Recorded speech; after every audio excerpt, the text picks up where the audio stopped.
Et à Bruxelles, le SAMU social reçoit les premières demandes d'aide de personnes qui fuient la guerre.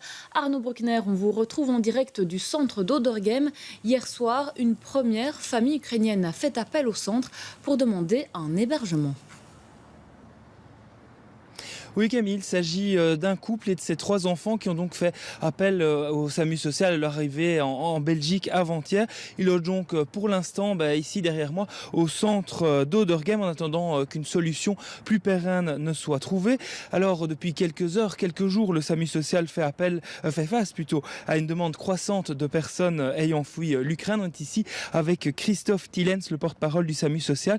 On a donc cet exemple avec cette famille, mais globalement c'est quel type de demande auquel vous avez affaire pour l'instant? Alors bien entendu, ce sont des demandes d'hébergement avant toute chose. C'est des personnes qui arrivent à Bruxelles, qui n'ont pas de solution d'hébergement et qui font appel à notre permanence téléphonique pour dans l'espoir d'obtenir un hébergement d'urgence.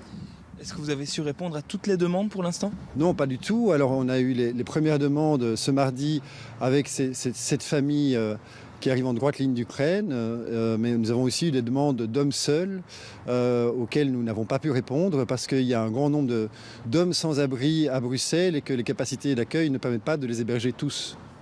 Donc la Belgique, elle pourrait faire face à un afflux grandissant de réfugiés venant d'Ukraine. Du côté du SAMU social, vous vous y préparez?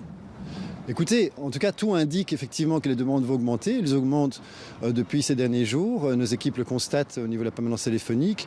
Et nous restons évidemment vigilants, notamment via l'action de nos équipes mobiles d'aide. À défaut de pouvoir héberger toutes les personnes qui font les demandes, nous essayons en tout cas de rester connectés au public en rue, d'identifier les personnes particulièrement vulnérables, même si on sait que tout le monde est vulnérable en rue. Il y a des gens encore plus vulnérables, évidemment les familles avec enfants avant toute chose, mais aussi des personnes qui sont fragiles, malades, et on essaie de trouver une place dans le centre pour ces personnes-là.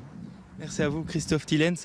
Et on le rappelle que les personnes concernées peuvent prendre contact avec la permanence téléphonique du SAMU social qui tentera donc de voir ce qui est possible de faire pour eux.